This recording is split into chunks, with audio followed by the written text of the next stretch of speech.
Une énorme arnaque dans laquelle vous ne devez pas tomber sur la nouvelle série Pokémon, un petit restock, des ultra premium Dracofeu dans certaines grandes surfaces et le nouveau bloc Pokémon qui arrive avec énormément de changements et une augmentation des prix. On va parler de tout ça dans cette vidéo. Cette semaine, tu as un magnifique Dracofeu gradé à gagner. Tu t'abonnes, tu likes et tu commentes. Et yo tout le monde, j'espère que vous allez bien. On se retrouve aujourd'hui pour des infos croustillantes sur Pokémon. Vraiment, vous devez rester jusqu'à la fin de cette vidéo parce que ce qui se passe, c'est juste un truc de fou. J'ai attendu d'avoir vraiment les infos pour vous faire la petite vidéo et pour tout vous expliquer. D'ailleurs, juste avant Noël, j'ai baissé le prix gradé de certaines cartes sur mon eBay. Il est dans la description. Je vous ferai une livraison rapide en 1 ou 2 jours, hein, selon la poste. Ça dépend des fois. Et j'ai baissé certains prix, donc n'hésitez pas à les check. Il y aura aussi des enchères, donc une possibilité d'avoir les cartes vraiment pas chères. Ceci étant dit, let's go pour la première et incroyable image des nouvelles cartes. Alors vous allez vous dire, mais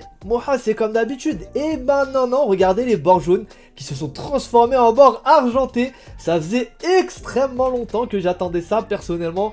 Et c'est juste un truc de fou. Donc comme vous le voyez, nouveau bloc écarlate et violet qui devrait sortir le 31 mars 2022. Première question qu'on se pose: pourquoi ils le sortent aussi tard? J'ai toujours trouvé ça dommage que les blocs sortaient bien après la sortie des jeux. On les aurait eu là maintenant pour Noël, ça aurait été juste incroyable.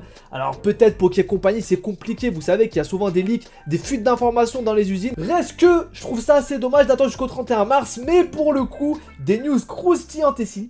Donc, comme vous le voyez, le retour des ex, on en a déjà parlé, des cartes assez cool. Celles-ci vont remplacer les V si je comprends bien, et pour le coup, j'aime beaucoup plus que les V. Alors, c'est pas mes cartes préférées, les cartes ex comme vous le voyez ici, mais je trouve qu'elles font beaucoup moins cheap que les cartes V, et ça, c'est plutôt cool. Bien sûr, c'est un clin d'œil aux anciennes ex, et pour le coup, ça, c'est plutôt cool. On savait qu'avant, elle ressemblait plutôt à ça. Voilà, vous voyez, ça, c'était les premières ex. Les ex du bloc X, voilà. Ici, c'était une e-series en plus. Après, on a eu tout simplement les ex du bloc noir et blanc, il me semble. Donc voilà, en 2015. Donc deux ex sympathiques, ma foi, mais qui cassent pas trois pattes à un canard. Et donc maintenant, on aura les nouvelles ex qui arrivent chez nous. Une augmentation des prix, et oui, et une augmentation aussi de tout ce qui tourne autour. Et des ultra rares. Et bah oui, il n'y a pas que des mauvaises nouvelles aujourd'hui les mecs. Donc comme vous le voyez, on a les 3 nouvelles cartes. On a aussi les visuels des boosters. Pour le coup, je suis pas fan du tout de ces visuels là. Je trouvais les visuels de épée et bouclier incroyables. Vraiment, je trouvais les boosters beaucoup trop beaux. Ici, je suis pas convaincu. Voilà, bon, Coraidon, Miraidon, ça va. Mais les deux premiers, c'est pas vraiment ma tasse de thé. Je vais pas vous mentir à ce niveau là. Donc, le bord argenté qui va bien sûr maintenant être sur les cartes européennes. Et ça fait plaisir. Et le logo de la série qui va changer. Au lieu qu'on ait en bas le petit logo, on va avoir à la place une numérotation qui permettra de mieux se situer au niveau des blocs. Et ça, c'est plutôt cool. On va également avoir une augmentation des prix et une augmentation des cartes ultra qui sont dans les boosters. Le booster va donc passer de 4 $ à 4,50 $. Donc on a une augmentation ici du prix de plus de 10%. Et pour le coup, ça c'est pour les États-Unis. Alors nous, ça va être encore pire, je pense. Sûrement des boosters à 7 € au lieu de 6 €. Ça commence à faire cher, je vais pas vous mentir, mais il y a une bonne nouvelle dans tout ça. C'est que les boosters, il y aura toujours 10 cartes dedans, mais on va être sur le format japonais. C'est-à-dire qu'on va avoir 3 cartes foil à la fin, qui peuvent être ultra rares, reverse, ou des cartes un peu spécifiques, comme on avait dans les blocs épée et bouclier, qui sont par exemple les cartes TG ou les cartes avec les petits stylix brillants, Dracofeu radieux. Et ça, c'est plutôt cool pour le coup. Après, je vous avoue qu'avoir 3 ultra rares dans un booster, ça frôle le zéro au niveau des pourcentages. Mais il y a toujours une possibilité d'avoir un espèce de God Pack. Alors j'espère que les God Packs seront introduits également. Qu'est-ce qu'un God Pack? C'est tout simplement dans les collections spéciales au Japon, on va avoir des packs de 10 boosters, donc des displays de 10 boosters.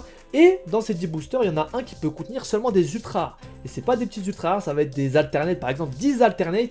Et là pour le coup, s'ils commencent à faire le même genre de collection pour tout ce qui est européen, enfin international, ça peut être vraiment plutôt cool. En plus de ça, en parlant de God Pack et d'alternate, est-ce que les alternates seront au rendez-vous? On ne sait pas bien sûr, mais c'est vrai que le début de bloc n'est pas convaincant la plupart du temps. On sait que épée bouclier était un peu boudé au niveau des cartes au début.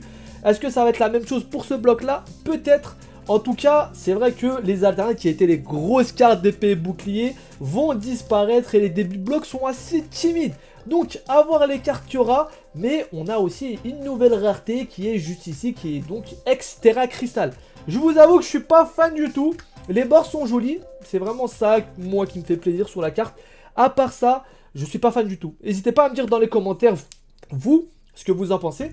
Mais pour le coup, moi je suis vraiment pas fan de ces cartes-là. Hein. On va militer pour le retour des alternatives. Non mais bon, on sait que les débuts de bloc sont un peu compliqués et qu'au fur et à mesure, ils commencent à ajouter des choses. Au début du bloc épée bouclier, on n'avait pas d'alternate. On n'avait pas non plus de CHR, enfin de TG. Et au fur et à mesure, on a eu des trucs assez sympas. On a même eu les radieux à la fin. Donc voilà, bon, je pense qu'au fur et à mesure, ils vont commencer à prendre un peu plus des risques, mais c'est vrai que les débuts de bloc sont plutôt compliqués la plupart du temps. On va plus avoir de full art, hein. Non, c'est pas vrai, c'est bon, faut attendre. Pour l'instant, on n'a pas plus d'infos, mais moi vraiment, je suis hype par cette nouvelle collection, et surtout par ce qui va arriver par la suite, parce que là, c'est que le début, c'est les balbutiements. Et vous savez que le bloc était bouclier, était très boudé au début avec les VMAX, etc. Les gens n'aimaient pas trop. La vapeur s'est renversée avec l'arrivée des alternatives. Donc là, on n'est pas à l'abri d'une surprise, pareil, au bout de quelques années.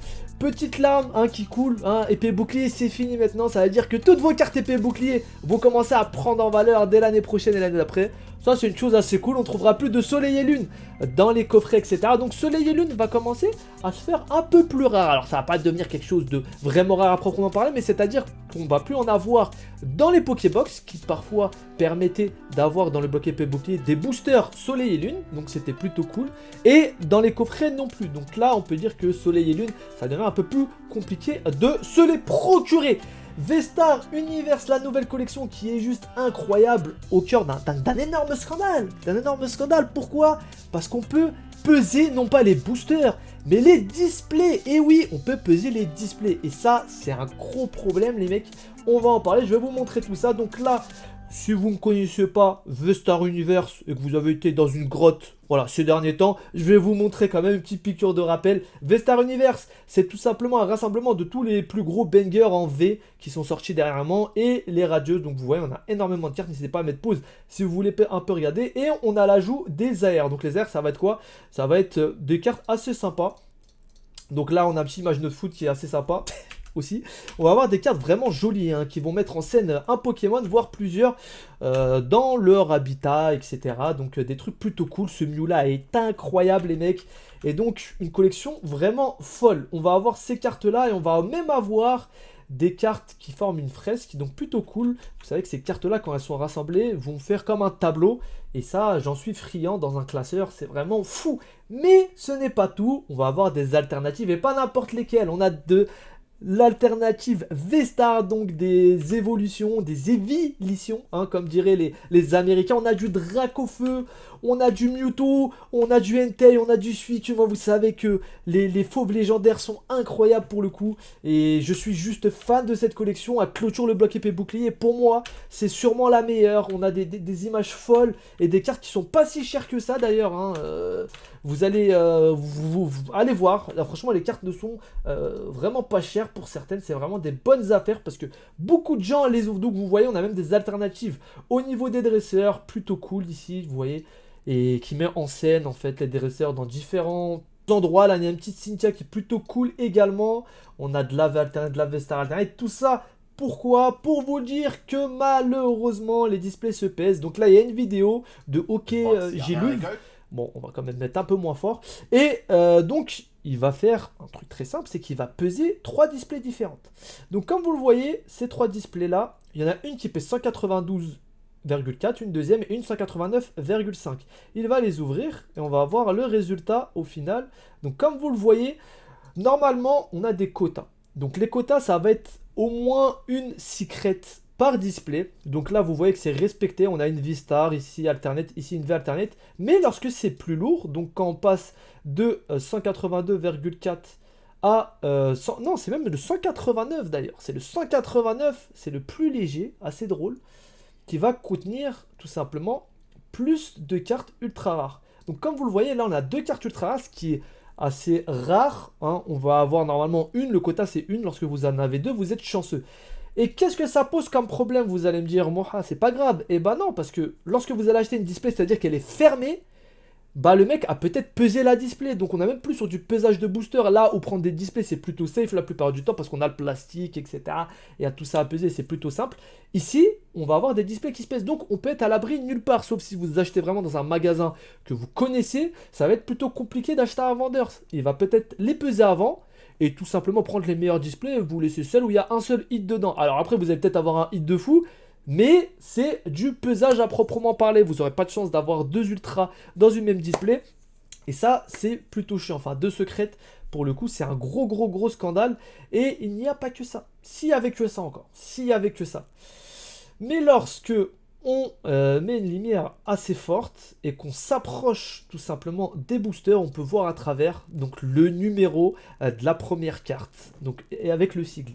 Et là, on voit directement si c'est un God Pack ou pas, parce qu'il me semble que la première carte dans un God Pack, de toute manière, ça va être l'Ultra, alors que dans les autres packs, non. Donc là, ça va être assez compliqué. On va avoir peut-être tout simplement du tri, enfin c'est un truc de fou, hein. Ça se trie, ça se pèse, et dans le pire des cas, même si ça permet pas de déterminer les God Pack, bah on peut savoir directement en fait ça va être quoi l'Ultra qu'il va y avoir dedans. Donc si jamais c'est la place de la secret ici, bah, vous êtes bien embêté parce que vous voyez direct c'est quel secret qu'il y a, et donc acheter n'est pas safe tout simplement. On peut pas acheter cette série parce que c'est vraiment pas safe. Et lorsque vous achetez, vous allez pouvoir recevoir des displays qui ont été triés, pesés, enfin, et les boosters en loup, j'en parle même pas, enfin, c'est juste n'importe quoi les mecs, c'est vraiment pas safe d'acheter ça. Donc, si vous avez des boutiques qui sont assez safe, normalement vous serez pas inquiété, hein. Si elles ont une certaine réputation, elles ne feront pas ça. Mais ça, c'est un énorme scandale. Et en plus, Poké Company, récemment, avait essayé de rendre la chose un peu plus compliquée dans le japonais parce qu'il y a des gens qui tout simplement recélaient en fait les displays. Donc c'est pas dur, il faut juste avoir une machine en plastique et vous pouvez recéler les displays. Du coup il n'y avait pas de Pokéball sur leur display, c'était vraiment du scellage simple en fait, hein. C'était juste un plastique. Et c'est pour ça que c'était plus simple que chez nous, parce que chez nous, si les gens veulent recéler les displays, il faut la plupart du temps récupérer un emballage d'un autre display qui n'a pas trop été déchiré, et puis voilà, il y a des techniques pour faire ça. Mais là-bas, c'était vraiment super simple. Donc ce qu'ils ont fait, c'est que normalement, ils vont intégrer sur la nouvelle collection qui arrive, donc je pense le bloc violet et écarlate, bah un petit système de wrap en fait. Lorsque vous allez ouvrir, ça va détacher, ça va déchirer en fait la petite ouverture facile, et bah, c'est sûr à 100% derrière que ça sera du recellé. En fait, c'est pas comme maintenant le système où il y a juste à replier la display et à remettre la languette, ça va être déchiré. Donc là, c'est clair et net qu'on saura si ça a été ouvert ou non. Donc faites très attention à vos achats. On termine avec une bonne nouvelle. Il y a eu un petit restock d'Ultra Premium Dracofeu dans les Auchan, donc n'hésitez pas à aller à celui-là qui est près de chez vous et à demander à la caisse. Bien sûr, ce n'est pas en rayon. Il se peut que vous puissiez en choper un in extrémiste, voilà, pour Noël, ça fait plaisir. Donc, voilà pour cette vidéo, je vous rappelle que toutes les cartes que vous achetez sur le eBay dans la description, je vous les enverrai avant Noël en express, donc n'hésitez pas à faire vos petites affaires. Je vous dis à la prochaine, prenez soin de vous, ciao ciao.